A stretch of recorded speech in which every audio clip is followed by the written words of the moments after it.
Firstly,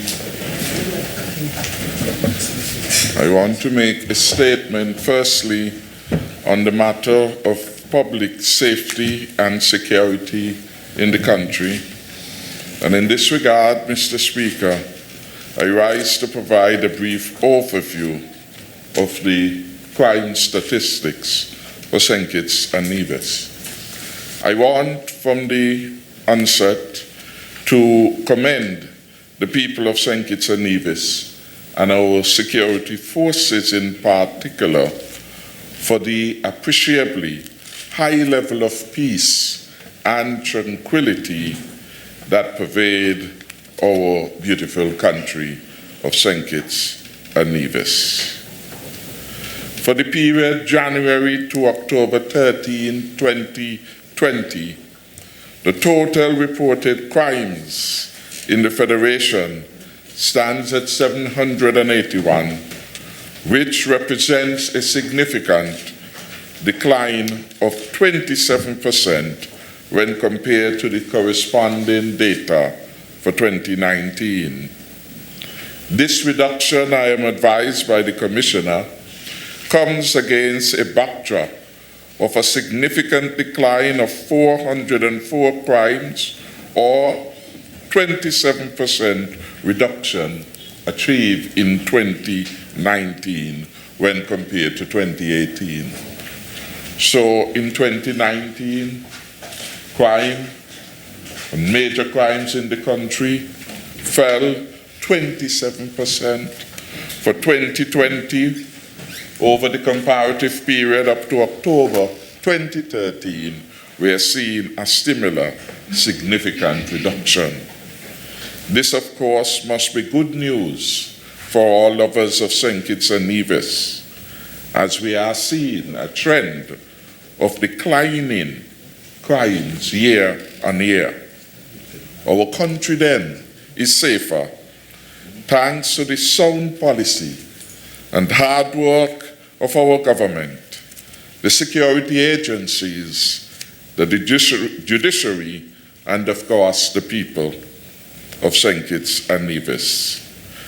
The diminution in gang conflict as a consequence of the peace initiative, our build-out of the Explorers Club, and more effective policing that is intelligence-driven are among the various factors responsible for the dramatic success we are now experiencing in law and order.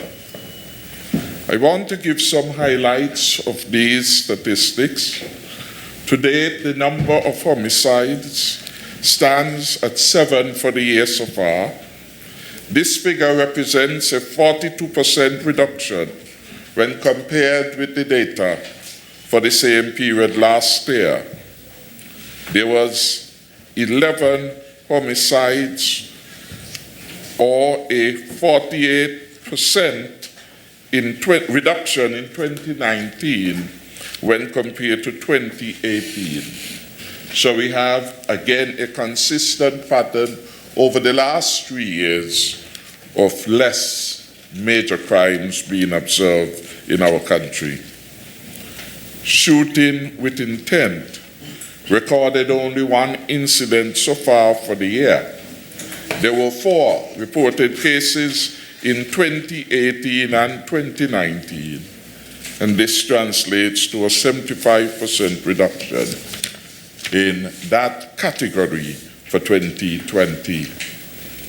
As it relates to the offense of attempted homicides, there were 3 reports for 2020 up to the period under consideration, that is the 13th of October.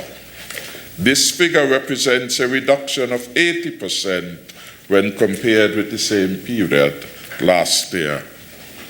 In 2019, there was a 35% decline in this offense when compared to 2018. Again, with respect to public safety and security, the country is moving in the right direction, safer and stronger.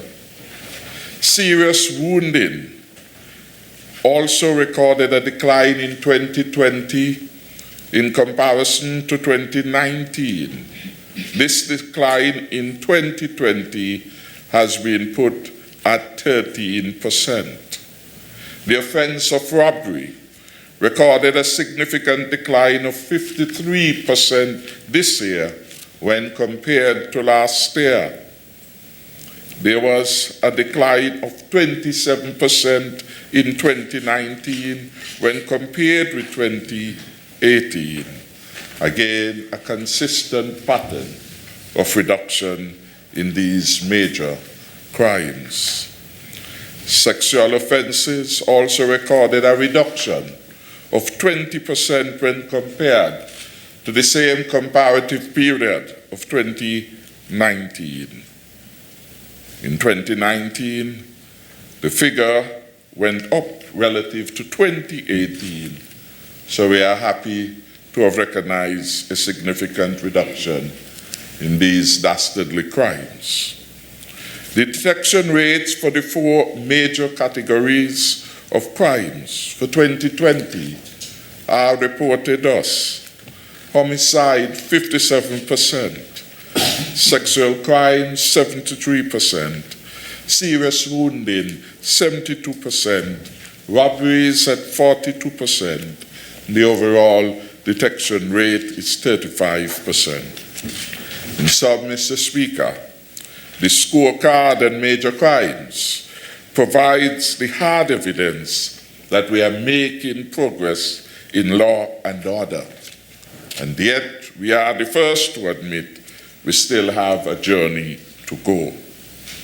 The Federation is experiencing significant improvement in law and order, safety and security, and we must never become complacent. I appeal to all of us to do what we can to deliver the stronger and safer future.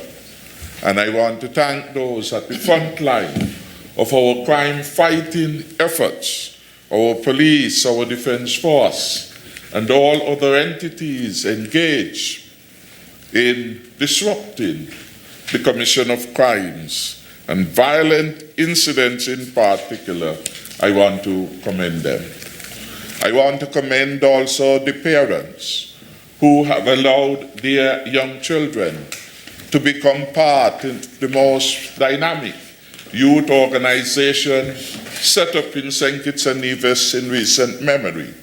Our Explorers Club now boasts just about 1,000 young people being enrolled and delivering a program that helps our young people to live in peace with one another and to live in a very amicable way with law enforcement officers who are providing the leadership in this particular arena.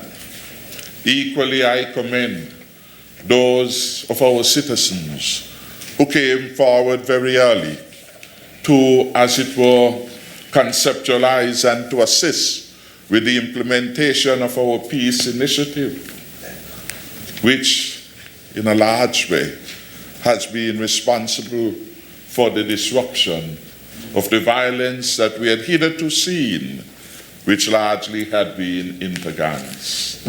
I want to commend those who had come from our schools, our guidance counselors, our bankers, our pastors, our security forces. Some 4 of them in the high command of the force undertook to personally invest in ensuring that the long, sad history of intergang rivalry and violence and homicides would come to an end. They have given yeoman service of which our country must be proud. So I commend them all. I commend the parents who are talking more with their children, encouraging them to pursue an alternative pathway. I recall the parent from East Bastia who came to me one Juve morning and said, whatever you all are doing with this peace thing, just keep it going. Just keep it going. Because she had lost a son to gang violence. She didn't know whether she will ever get over it. What she did know was that the senseless destruction of the lives of our most productive citizens had to come to an end by any means necessary. And so I want to commend all those who had faith in the program. It is still evolving. We are still learning more about it. We are, in fact, becoming a model of a best practice.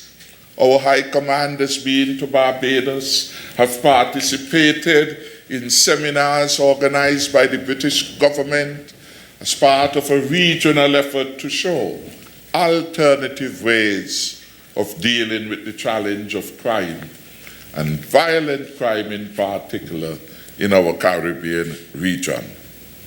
This is a matter that is a serious one for all of us in the region. Indeed, it is true to say that the Caribbean is one of the most violent regions in the world. And in fact, this matter had become so significant as part of the discussion. One of our own Ambassador Dr. Eastman Williams, had begun to do significant studies in the concept of crime as a health matter, and is well now recognized for his work in this particular arena. And so we want to continue as a country to lead the rest of the world, to lead the region in terms of ideas and in terms of how we solve problems.